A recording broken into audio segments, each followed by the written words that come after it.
Hello guys, कैसे हैं आप। सब कुछ बढ़िया चल रहा होगा, मैं उम्मीद करता हूँ। आज मैं रेलवे एग्जाम 2026 के जो लेटेस्ट पैटर्न के सवाल ग्रुप डी में आ रहे हैं ना, वो कराऊंगा इस सेशन में आपको। और ये हर रेलवे एग्जाम के लिए ज़रूरी सेशन है, ठीक है। और जिस जिस प्लानट पर मैं अभी हूँ उसमें समय बहुत तेजी से जा रहा होता है। वहाँ आदमी ग्रो बहुत जल्दी होता है। जैसे अभी मैं आपको थोड़ा थोड़ा सा दिख रहा हूँ कि बाल भी ऐसे छोटे हैं और दाढ़ी भी ऐसे है। लेकिन जब मैं क्वेश्चन कराने जाऊंगा तो वो बढ़ जाएगी, क्योंकि उस तरह के प्लानट पर मैं अभी पहुंचा हूँ, है ना। मोदी जी लेके गए हैं किसी कारणवश। तो आप सभी विद्यार्थी दिल थाम के पढ़ाई करिएगा, क्योंकि जो क्वेश्चंस मैं कराऊंगा वो बहुत काम के आपके रहने वाले हैं। तो मैं उम्मीद करूंगा कि आप तक ये बात पहुंच जाए। और आप अगर कमेंट कर रहे हैं तो ध्यान रखना कि इस प्लानेट पर कमेंट सेक्शन ऑफ रहता है। तो आप सभी विद्यार्थियों की कमेंट भी मैं देख नहीं पाऊंगा, तो आप चुपचाप पढ़ाई पर फोकस करना, नहीं तो कुट जाओगे। समझ रहे हो क्या। तो चुपचाप पढ़ाई कर लेना, समझ रहे हो। ज्यादा पंचायती होती है तुम्हें हर चीज की, क्वेश्चन करने से मतलब नहीं है। हाँ, दाढ़ी बढ़ गई सर की, उससे मतलब नहीं होना चाहिए। तो आप हमारे देखो भैया, एप्लीकेशन पर जाकर शानदार तैयारी करना शुरू करो ग्रुप डी वाले बच्चों। ये आज ऑफर एंड हो जाएगा 9 तारीख को, समझ रहे हो मेरी बात। शाम को, रात को 12 बजे फिर कह देना सर दूसरा ऑफर ले आओ, फिर मुझे एक्सटेंड करवा दोगे। जब तक तुम नहीं लोगे तब तक ये चलता रहेगा, समझ रहे हो मेरी बात। लेकिन लेकर पढ़ाई करना शुरू करो, क्योंकि ये एक्सक्लूसिव ऑफर है, आप लोगों के लिए स्पेशल है। अब सोचना क्या है भाई, टारगेट बैच लेना टारगेट लो, फाउंडेशन लेना है फाउंडेशन लो। मेहनत तरीके से कराई गई है, ईमानदारी से, तभी देने में भी मजा आता है। कि एक बार बच्चा ने ले लिया ना तो पढ़कर ही मानेगा बच्चा, क्योंकि तैयारी ऐसे कराते हैं, सिलेक्शन होता ही होता है अगर वो ईमानदार है तो। पहले तो खुद के साथ ईमानदार बनो। हम अपने साथ हैं, इसलिए एफर्ट भी डाल रहे हैं और सिलेक्शन भी दे रहे हैं और अपना 100% भी दे रहे हैं आप लोगों के लिए। और हमारे टारगेट बैचेस से जिस बच्चे को बेसिक बेसिक ठीक है और रिवीजन करना है, ले लेना भाई टारगेट बैच, ठीक है। और कंबाइंड बैच भी हमारा ले सकते हो टारगेट बैच में, ये सस्ता पड़ेगा आपको। अब लास्ट रात को 12 बजे तक का मामला है, तो भैया इसका फायदा जरूर उठा लेना आप लोग। और ये पीडीएफ आपको यहाँ मिल जाएगी इसकी डिस्क्रिप्शन में, ठीक है। और रात को 9 बजे daily topic wise current affair application पर चल रहा है। काम की चीज है, लेकिन तुम्हें पेपर से 4 दिन पहले पढ़ने की चुल रहती है बस। लेकिन तुम लगातार पढ़ते रहोगे ना, तो वो आपकी चीज है ना, कभी आपको पैनिक नहीं होने देगी। आपको पता रहेगा कि मैंने पढ़ा है, मुझे बस रिवीजन करना है। तो अब चलिए शुरू करते हैं क्वेश्चन करना। और दिल थाम कर ये सभी सवाल बनाने हैं, ज्यादा टाइम आपका नहीं लूंगा मैं, 40 मिनट लूंगा आसपास। लेकिन ये क्वेश्चन लेटेस्ट है, इनको कर लेना एक बार, ठीक है। तो चलो क्वेश्चन करते हैं, चलिए। 15 रुपए प्रति मीटर स्क्वायर की दर से 6 मीटर लंबा, 64 मीटर चौड़ा और 10 मीटर गहरा एक घनावकार गड्ढा खोदने में कितनी लागत लगेगी। कॉस्टिंग का सवाल है, जरूर आएगा भाई। गड्ढा खोदिए फिर कॉस्टिंग निकालिए। हाँ, गड्ढा खोदिए फिर कॉस्टिंग निकालिए। तो आप लोगों को बता दूं कि मीटर क्यूब में कॉस्टिंग दे रखी है, तो यहां पर अल्टीमेटली आपको आयतन से मतलब है। और किसी भी घनाभ का आयतन होता है उसकी लंबाई, उसकी चौड़ाई, उसकी ऊंचाई। और सुनो, फिर 15 मीटर क्यूब का गुणा करना होता है। क्यों करना होता है भाई, पैसा निकालना है, ये रुपया है सारा। अब आपको और अच्छा तरीका बताता हूं कि आप 15 6 की 90, अब 9, 15 6 की 90 का 90, यानी कि अब जो आपका आंसर आएगा बिना कैलकुलेशन के, बताओ क्या आएगा। वो आएगा जिसके पीछे 2 जीरो हैं। एक तो तरीका ये हो गया जहां कैलकुलेशन हमें कम करनी होती है। बात आ जाती है घनाभ की। अब जब घनाभ की बात ही आ रही है तो घनाभ पे ढेर सारे प्रश्न आपके पेपर में बनते ही बनते हैं। तो सबसे पहले आप बताएंगे कि ये घनाभ की अगर लंबाई है, ये घनाभ की अगर चौड़ाई है और ये घनाभ की अगर ऊंचाई है, तो टोटल सरफेस एरिया क्या होगा। तो टोटल सरफेस एरिया होगा 2 गुणा लंबाई गुणा चौड़ाई, चौड़ाई गुणा ऊंचाई और ऊंचाई गुणा लंबाई। अगर मैं इसमें बोलूं कर्व सरफेस एरिया, जिसमें ये वाला पोर्शन और ये वाला पोर्शन कैंसिल हो जाता है, चार दीवारी भी बोल लेते हैं उसे, वो होता है 2 गुणा ऊंचाई लंबाई प्लस चौड़ाई। इसमें सबसे लंबी छड़ इस कोने से इस कोने तक रखी जाती है। जिस छड़ की जो लंबाई अगर आप निकालोगे उसको विकर्ण बोला जाता है। वो होता है अंडर रूट लंबाई का स्क्वायर, चौड़ाई का स्क्वायर, ऊंचाई का स्क्वायर। और इनका, इसका और इसका जो एक संबंध होता है, वो संबंध कैसे निकाला जाता है। लंबाई प्लस चौड़ाई प्लस ऊंचाई के होल स्क्वायर को बराबर करते हैं लंबाई का स्क्वायर, चौड़ाई का स्क्वायर, ऊंचाई का स्क्वायर प्लस 2 टाइम्स ऑफ लंबाई इंटू चौड़ाई, चौड़ाई इंटू ऊंचाई और ऊंचाई इंटू लंबाई। दोस्तों ये फॉर्मूला वैसे तो अलजेब्रिक फॉर्मूला है, बट घनाभ के अंदर विकर्ण के लिए काम आता है।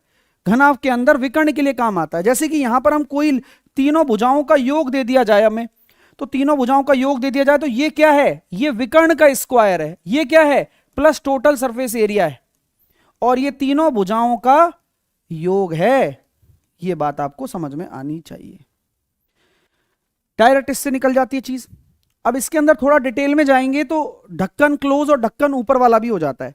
यानी कि अगर ये क्लोज बॉक्स होता तो ऊपर से अगर क्लोज होता तो नीचे से भी और ऊपर से भी उसकी हाइट को घटाया जाता इनर सरफेस निकालने के लिए, आउटर सरफेस निकालने के लिए। थोड़ा डीप है, आवश्यकता नहीं लगती है, लेकिन फिर भी आ जाए तो ध्यान रखना कि ऊपर नीचे से घटाया जाता है।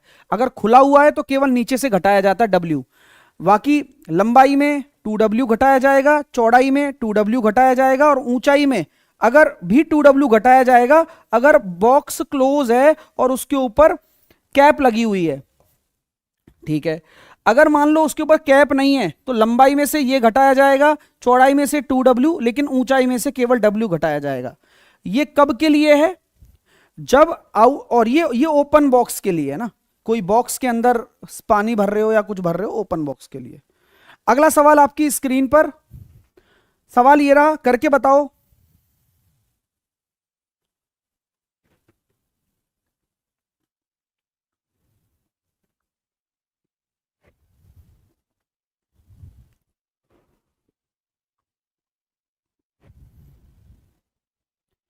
छह व्यक्तियों का एक समूह से 72 किलोग्राम वजन वाले एक व्यक्ति को एक अन्य व्यक्ति से रिप्लेस किया जाता है।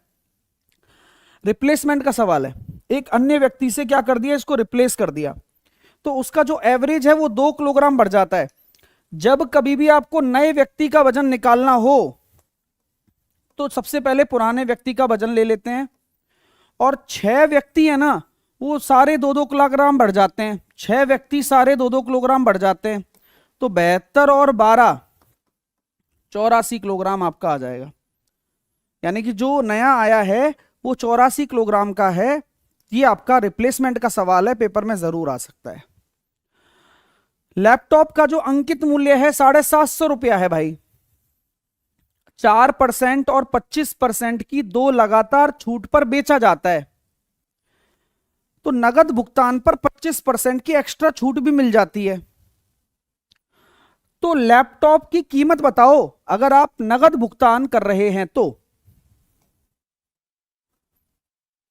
750 का कीमत है अंकित मूल्य, 4% और 25% की दो छूट पर बेचा जाता है, तो 96% पर बेचा जाएगा भाई, 75% पर बेचा जाएगा, और फिर से 75% पर बेचा जाएगा। बोलिए कोई दिक्कत तो नहीं है, बोलिए कोई दिक्कत तो नहीं है, क्योंकि नगद भुगतान आप कर रहे हो, और नगद भुगतान कर रहे हो तो इसी तरह का गेम होने वाला है।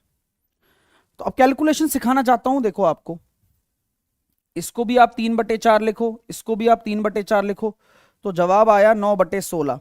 16 से कट गया 6 बार। अभी देखना, 750 को मैं लिख सकता हूं 3000 बटे, या 1500/2 भी लिख सकता हूं, या 3000/4 भी लिख सकता हूं। देखो 2 दूनी 4, 2 तिया 6, अब देखो 27 तिया 81/2, 405। जीरो से कोई लेना देना होता नहीं है, बस आप अपने फोकस करो अपनी कैलकुलेशन पर, ठीक है। चलिए क्लियर। अगला सवाल, अगर एक द्विघात समीकरण में एक मूल दे दिया जाए, अब ये कैसा मूल है, ये एक अपरिमेय मूल है। जब कभी भी अपरिमेय मूल दिया हुआ हो तो इसका एक कॉन्जुगेट आ जाता है माइनस वाला, यानी कि अगर एक मूल प्लस वाला है तो दूसरा मूल माइनस वाला होगा। तो आप जब द्विघात समीकरण बनाएंगे x² माइनस मूलों का योग इंटू x और मूलों का गुणनफल, तो 4 में से a² माइनस का रूट 5 बराबर 0। तो आपकी जो द्विघात समीकरण बन गई है x² माइनस 4x माइनस 1 बराबर 0, मूलों का योग और मूलों का गुणनफल, मूलों का योग और मूलों का गुणनफल, मूलों का योग और मूलों का गुणनफल। योग आता है यहां पर, गुणनफल आता है यहां पर। जब गुणनफल करेंगे तो ये आपस में a plus B a minus B है, तो a² माइनस का b² बन जाएगा। नेक्स्ट, यहां पर कॉम्प्लीमेंट्री एंगल वाली प्रॉपर्टी है कि भाई साइन 68 और साइन 22 आपस में 90 बना रहे हैं, तो इसकी जो वैल्यू होती है वो 1 हो जाएगी। इसी तरह से cos 17 और 73 भी 90 बना रहे हैं, तो इसकी वैल्यू भी 1 हो जाएगी। तो जवाब आएगा 1/2, बी ऑप्शन। तो जवाब आएगा 1/2, बी ऑप्शन। अगला सवाल,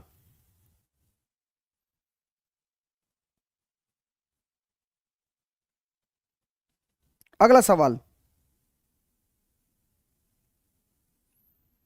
मोहन ने एक दुकान से इतने रुपए प्रति किताब की दर से 51 किताबें परचेस कर ली। दूसरी दुकान से 900 रुपए प्रति किताब की दर से 48। तो प्रति किताब कितनी औसत कीमत होगी? तो आपको पता है 51 किताबें एक है, जिनका वेट 51 है, मतलब संख्या में, और यही आपका भारांक भी होता है। आप जब इसका रेशो निकालोगे तो 3 से काटने पर 17 और 3 से काटने पर 16। कॉस्टिंग क्या आ रही है? 1120 रुपए प्रति किताब, और दूसरी दुकान से 900 रुपए प्रति किताब। दो तरीके हैं, आप बेस मान लीजिए, 900 मैंने बेस मान लिया जेएसएम से। ये कितना ज्यादा जा रहा है? 220। कितनी यूनिट में है? 17 यूनिट में। इसको जेएसएम कहते हैं भैया मेथड को, है ना। जिसको नहीं पता उसको पढ़ना चाहिए थोड़ा सा, इससे थोड़ी कैलकुलेशन आसान हो जाती है। दोबारा बताता हूं, ये इनके भारांक है, 51 किताबें एक, 48 किताबें एक, उनका अनुपात निकालकर आसान कैलकुलेशन बनाया जाता है। इसका जो पैसा आ रहा है वो इतना आ रहा है, इस वाली किताब का पैसा इतना आ रहा है, तो इन दोनों में से जो छोटा होता है उसको बेस मान लिया जाता है। इससे कितना ज्यादा है? 220। कितनी यूनिट में? 17 यूनिट में। टोटल आ गया 33। 11 दूनी 22, 11 तिया 33, 340/3, 900 प्लस 340/3, 3 एकम 3, 3 एकम 3, बचा 1, 3 तिया 9, तो 1013.33, 1013.33, 1013.33। चलिए चलिए अगला सवाल देखिएगा। एक टंकी के तल में एक होल है जिससे पानी रिस रहा है। हाँ, अब एक टंकी जो है वो 8 घंटे में भर सकती है। अब टंकी का जो होल है वो 10 घंटे में पूरी तरह टंकी को खाली कर सकता है। अच्छा, तो टोटल टंकी की क्षमता मैंने 40 मान ली, ये मैंने 5 मान लिया, ये मैंने मान लिया -4। टंकी भरेगी तो सही, दोनों को खोल दिया जाएगा तो 40 घंटे में, लेकिन टंकी भरेगी, लेकिन 40 घंटे में भरेगी। 90 वस्तुएं इतने में खरीदता है और 8 वस्तुओं के विक्रय मूल्य के बराबर लॉस। आपको लॉस हो रहा है, वो भी 8 वस्तुओं के विक्रय मूल्य के बराबर। और लॉस हो कब रहा है? 90 वस्तुओं को खरीदने और बेचने पर। तो 90 वस्तुओं का क्रय मूल्य और 90 वस्तुओं का विक्रय मूल्य, क्योंकि जब सीपी ज्यादा होता है तो लॉस हो ही जाता है। तो यहां आ रहा है 98 एसपी बराबर 90 सीपी। एसपी और सीपी का जो रेशो है वो आ जाएगा कितना? 45/49। अभी सवाल बड़ा गजब है, और अभी कैलकुलेशन करनी नहीं है इसकी, इतने में खरीदते हो ना। हाँ, तो 49 रेशो की वैल्यू आपके पास है 13,230। एक रेशो की वैल्यू है 13,230/49। फिर 45 से मल्टीप्लाई। क्यों? क्योंकि एसपी निकालना है। बेच कितनी वस्तुएं रहे हो? 90। तो प्रत्येक वस्तु का विक्रय मूल्य पूछा गया है ना, बस अब आंसर आएगा। देखिए,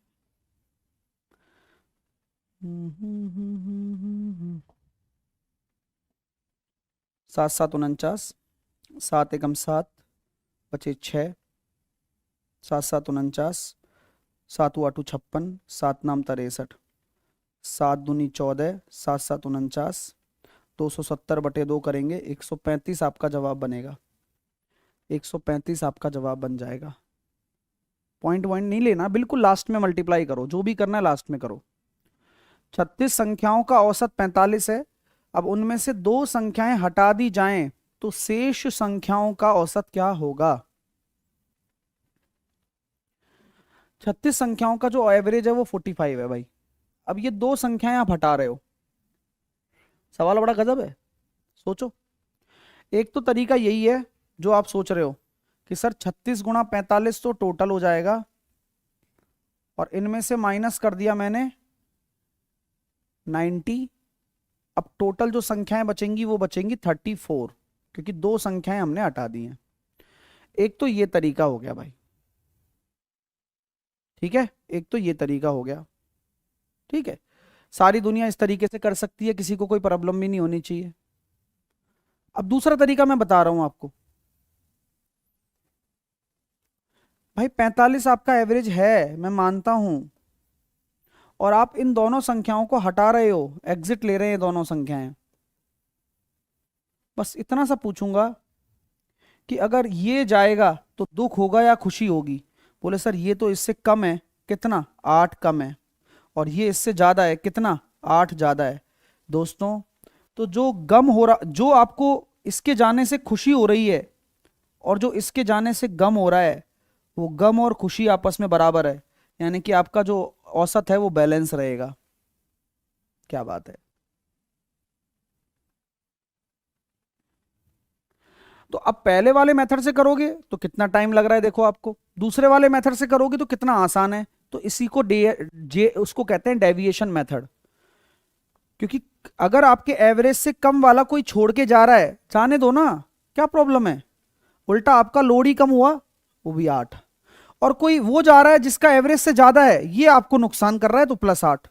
तो अल्टीमेटली नुकसान नुकसान नुकसान, +8 -8 0, खेल खत्म, कोई कोई भी फर्क नहीं पड़ेगा।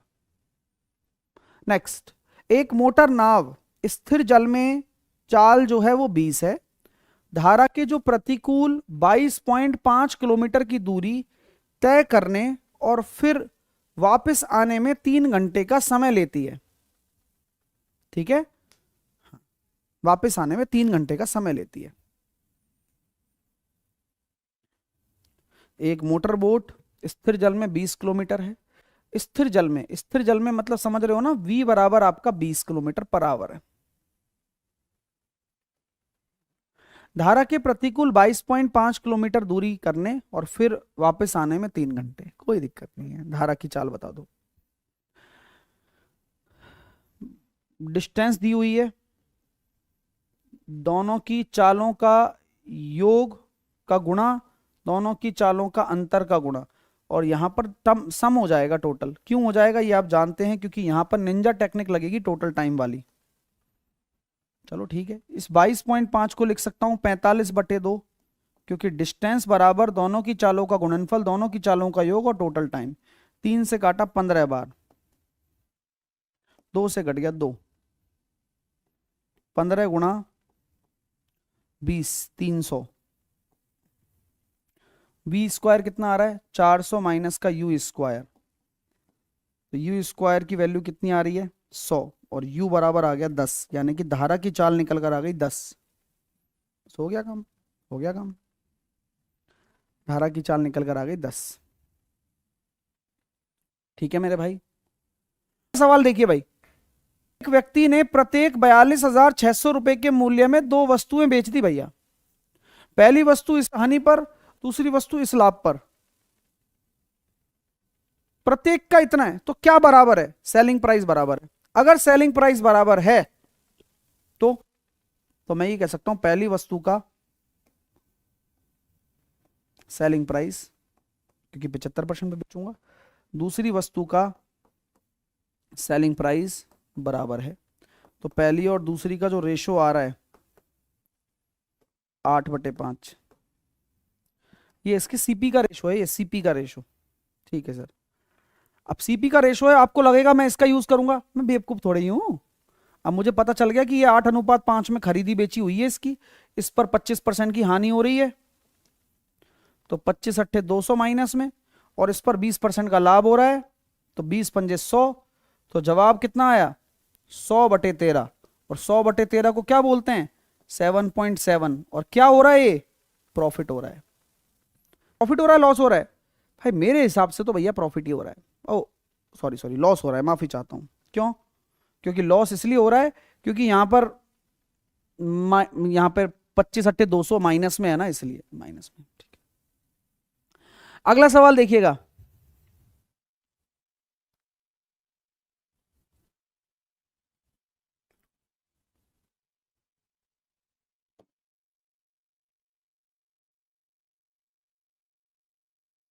अब देखो भाई, अब यहां से यहां पर आना है तो कर लेते हैं ना। पी स्क्वायर प्लस का 2 बराबर 29 है, तो पी स्क्वायर बराबर 27 है, प्लस माइनस 3√3। अगला सवाल,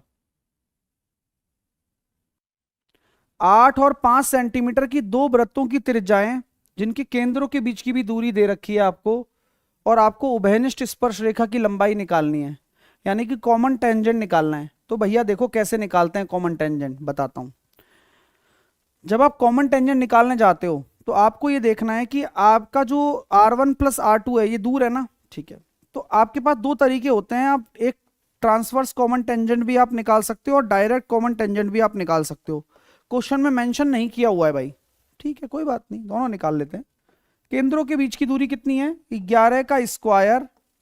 अब आप बताओ क्या किसी भी केस पे आप यहां पर टीसीटी निकाल पाओगे? नहीं निकाल पाओगे। क्यों? क्योंकि टीसीटी में R1 प्लस R2 का स्क्वायर आता है और कभी भी ये रूट नेगेटिव नहीं हो सकता, क्योंकि R1 प्लस R2 आपका देखो 13 आ गया। पॉइंट समझ में आ रहा है ना? तो यहां पर इसलिए मेंशन नहीं किया हुआ होता है। 11 का स्क्वायर माइनस, यहां डिफरेंस लेना है, R1 माइनस R2 लेना है, ये बात है बस। कितने बच्चों को ये बात समझ में आई और अच्छी लगी? A प्लस बी और A माइनस बी, 16 का 4√7 आंसर आ गया। तो आपको ये खुद आपको पता होना चाहिए कि डीसीटी निकलेगी या टीसीटी निकलेगी। तो कैसे पहचानेंगे आप? टीसीटी तो निकल ही नहीं सकती ना, क्योंकि टीसीटी के अंदर R1 प्लस R2 आता है। तो 11 के स्क्वायर में से 13 का स्क्वायर तो घटेगा ही नहीं, तो कैसे निकालोगे? चलिए अगला सवाल करिएगा, सोचिएगा, समझिएगा। देखो A³ plus B³ plus C³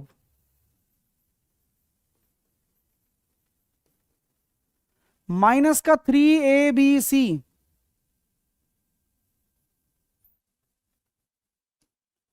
ए स्क्वायर प्लस का बी स्क्वायर प्लस का सी स्क्वायर माइनस का AB माइनस का BC माइनस का CA। तो आप ये समझते होंगे कि ultimately A plus B plus C के बराबर ही है 200।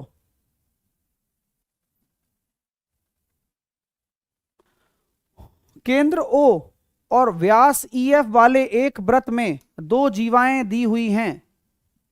अच्छा सवाल है।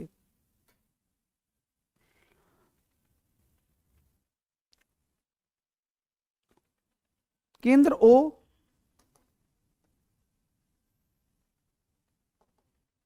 केंद्र O व्यास EF। अब EF है तो आपको पता है केंद्र से ही गुजरेगा, व्यास है तो व्यास कहीं और से थोड़ी गुजर सकता है भाई साहब। AE और AF यानी कि कोई एक कॉमन पॉइंट होगा, ये A मैंने मान लिया AE और ये AF, ये बराबर है। दोस्तों अगर ये दोनों बराबर हैं तो एंगल AEF कितना हो जाएगा ये बता दो बस सोच समझकर। तो आप जानते हैं कि ये 90 डिग्री होगा। अगर ये 90 डिग्री है ना दोस्तों, तो बचे हुए एंगल 45 और 45 हो जाते हैं, तभी त्रिभुज के तीनों कोणों का योग 180 बैठता है। बात समझ में आ गई होगी आपको 2 मिनट में। प्रॉपर्टी क्या है कि व्यास द्वारा परिधि पर बना हुआ कोण 90 डिग्री होगा, ये प्रॉपर्टी है। व्यास द्वारा परिधि पर बना हुआ कोण 90 डिग्री होता है, ये प्रॉपर्टी है। जब सब भुजाएं बराबर है तो आमने सामने वाले एंगल भी बराबर होते हैं। तो 90 अगर ये है तो 180 में से बचा हुआ 90 45 45 में बढ़ जाएगा।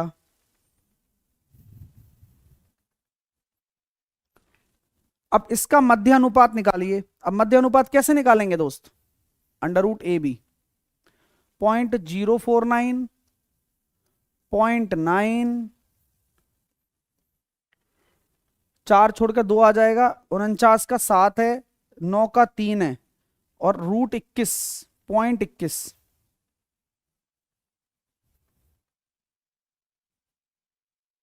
किसी वस्तु का अंकित मूल्य पर 45% की छूट देने पर 45% का लाभ होता है। यदि उस वस्तु के अंकित मूल्य पर 50% की छूट जाए तो क्या होगा? बहुत ही अच्छा तरीका बताता हूं। एमपीसीपी वाला केस लगा दो इसमें और दोनों केसों को कंपेयर कर लो। जैसे कि 45 की छूट दोगे तो 55 पर बेचोगे और 45 का लाभ होगा तो 145। 50 की छूट दोगे तो 50 पर बेचोगे, तो लाभ कितने का होगा उसको यहां पर स्टार बना दो आप। सॉल्व करने भर के बात रह जाएगी भाई। 5 से काटा 10 बार, 5 से काटा 11 बार, और 1450/11 आपका आंसर आ रहा है। एक मिनट चेक कर लेते हैं। 11 एकम 11, बचे 3, 11 तिया 33, बचे 2, 11 एकम 11। अब 31% के आसपास आंसर आ जाएगा। 11 एकम 11, बचे 9/11 आई थिंक सो। तो 31 9/11 आंसर आ जाएगा, क्योंकि 100 से जितना ज्यादा है वही एज ए प्रॉफिट काउंट होगा। 100 से जितना ज्यादा है वही एज ए प्रॉफिट काउंट होगा, 100 से जितना ज्यादा है। सवाल आपकी स्क्रीन पर देखिए इस प्रकार है। ये हो गया 280, ये हो गया 2, और ये हो गया 121/22 प्लस का 30। 11 से काट दिया तो 280 प्लस 30 310, और 310 माइनस का 11 299 आंसर आ गया। सिंप्लीफिकेशन के सवाल भी जरूर आएंगे, बहुत ही अच्छे तरीके से आएंगे। ठीक है, अगला सवाल आपकी स्क्रीन पर देखिएगा। 178 लीटर के एक मिश्रण में दूध, पानी और दूध का अनुपात इतना है। मिश्रण में पानी और दूध के अनुपात को इतना करने के लिए कितना पानी मिलाया जाए? तो वाटर और मिल्क, मिश्रण में पानी और दूध का अनुपात इतना करना है, तो कितना पानी मिलाया जाए? तो दूध को सेम करो पहले भाई, जो चीज मिलाई जा रही है उसको छोड़कर दूसरी जो चीज होती है वो सेम की जाती है। तो इधर देखो 28 कर लिया, तो इधर 4 का, इधर 7 का। अब रेशो सेट है, तो 20 और 28, तो 48 रेशो की जो वैल्यू है वो 178 के बराबर है। ठीक है, पूछा गया कितना पानी मिलाया, तो 20 से 21, एक रेशो की वैल्यू निकाल लो, बस यही आंसर आ जाएगा। 178/48, 2 6 12, 2 नाम 18, 2 से काटा 24 बार, 24 दूनी 48 और 11 69।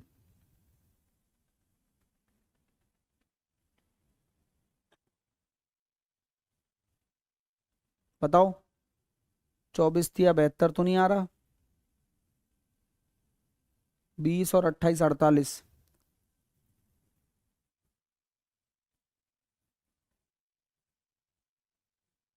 अरे यार गड़बड़ हमने की है। 2 से काटना, 2 अट्ठे 16, 2 नाम 18, ये आंसर आएगा। ए आंसर इसका सही है। साइन ए की वैल्यू अगर 2/5 है, साइन ए की वैल्यू अगर 2/5 है, तो बस लगा दो ट्राइंगल, राइट एंगल ट्राइंगल। ये लंब है, ये कर्ण है, तो ये आधार कितना हो जाएगा? 25 में से 4 गया तो 21।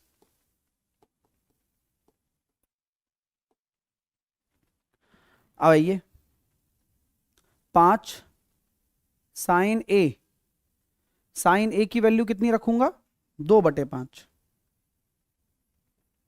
ठीक है, कॉसेक ए की वैल्यू कितनी रखूंगा? 5/2। और सेक की वैल्यू कितनी रखूंगा? सेक की वैल्यू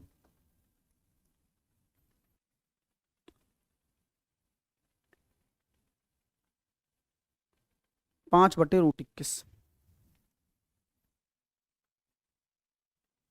5 से 5 काट दिया, 2 से 2 काट दिया, तो जवाब आया 7/5, बी ऑप्शन।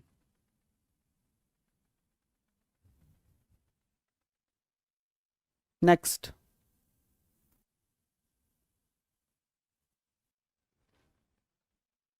चलिए देखिए अगला सवाल आपकी स्क्रीन पर है, करो भाई, ट्राई करो। a प्लस बी का होल स्क्वायर माइनस ए माइनस बी का होल स्क्वायर, अगर बीच में माइनस आ जाए तो जवाब होता है 4ab, बीच में माइनस है तो 4, a की वैल्यू हो गई 3x और b की वैल्यू हो गई 2y, तो जवाब हो रहा है 24xy। जवाब हो रहा है 24xy।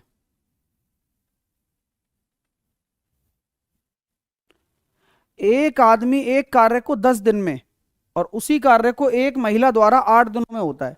तो एक आदमी 10 दिन में और एक विमेन जो है वो 8 दिनों में। टोटल काम को अगर मैं यहां पर मान लूं 40, तो इसकी जो कार्य क्षमता आ गई वो 4 आ गई, इसकी कार्य क्षमता आ गई 5। तो क्वेश्चन यही कहा है कि दोनों मिलकर 9 की कार्य क्षमता से कितने दिनों में काम को कर लेंगे? 40/9 दिन में काम को कर लेंगे। किसी को कोई प्रॉब्लम नहीं होनी चाहिए। अगला सवाल देखिए कि अगर एक ट्रैफिक सिग्नल वाला सवाल आ जा रहा है तो इसको कैसे करना है, क्या डील करोगे इसमें? भाई देखो, कभी भी ट्रैफिक सिग्नल वाला सवाल आ जाए और इतने इतने सेकंड्स पर बत्तियां बदल रही हों, तो सवाल कौन से कंसेप्ट से बिलोंग करता है, जल्दी से बताओ। तो ये सवाल है कंप्लीटली एलसीएम एससीएफ में एलसीएम का सवाल है। तो आपका जब भी ट्रैफिक लाइट हो या कोई घंटियां बज रही हो तो यहां पर एक लेसेपे लेना पड़ता है, वही ले रहे हैं बस। तो 5 भी है 7 भी है, 5 तो ले ही लिया तो 9 भी है, एक 5 और ले लो, 25 या 75 भी हो गया। तो ये हमारा एलसीएम आ जाएगा 25 सत्ते 175 गुणा 9, 9 पड़म 45, 9 7 63 और 4 67, 9 एकम 9 और 6 1575 सेकेंड। अब 1575 सेकेंड को मिनट में बदलना पड़ेगा। बदलते हैं ना भाई। अगर इसमें से मैं 1440 घटा दूं तो कितना बच रहा है? 135 और बच रहा है। 1440 से क्यों कर रहे हो? क्योंकि ये ऑलरेडी अगर 60 का भाग दोगे तो 24 मिनट हो जाएगा। 24 क्या, एक तरीके से अब ये निकल कर आ रहा है 1440 प्लस 135 ना, तो 1440 तो हो जाएगा 24 मिनट, और ये हो गया 2 मिनट 15 सेकंड और। सही है, कोई दिक्कत नहीं है। यानी कि 26 मिनट 15 सेकंड। कब से? यहां से। तो 46 मिनट 30 सेकंड, ये हुई ना बात, 46 मिनट 30 सेकंड। तो ऐसे कन्वर्जन आना चाहिए आपको। अब m प्लस एन दे रखा है, m माइनस एन दे रखा है, तो इसकी वैल्यू कैसे निकालोगे? तो यहां पर m प्लस एन और m माइनस एन दिया हुआ है आपको। तो सबसे पहले कॉम्पोनेंडो डिविडेंडो आप लगा सकते हो m और n का, जो कि 7 और 3 10, और 7 में से 3 गया तो 4, ये 5/2 के बराबर हो जाएगा। तो 5 का क्यूब कितना हो रहा है? 125। 2 का क्यूब कितना हो रहा है? 8। 5 का क्यूब हो रहा है 125, और 2 का क्यूब 8 को माइनस कर दिया, 133 और 117। ऑप्शन नंबर ए, 133 और 117। अगला सवाल, एक आपको दे रखा है symmetric distribution, asymmetric distribution, find the median. Mod बराबर, फॉर्मूला रिपीट करो फटाफट से, 3 गुणा माध्यिका माइनस का 2 गुणा माध्य। यहां पर हम देखते हैं भैया बहुलक 7.52, 3 गुणा मीडियन और 2 गुणा माध्य 9.83 इंटू 2। आओ, 3 दूनी 6, 8 दूनी 16, 18 और 1 19.66, 7.52, 17, 27.38/3, तो 3 नाम 27, 9.3 एकम 3। और देख लो कुछ, 9.83 इंटू 2 करना, 3 दूनी 6, 8 दूनी 16, 19.66 आ रहा है और 7.52 आ रहा है। हाँ, ये गड़बड़ कर रही थी ना हमने।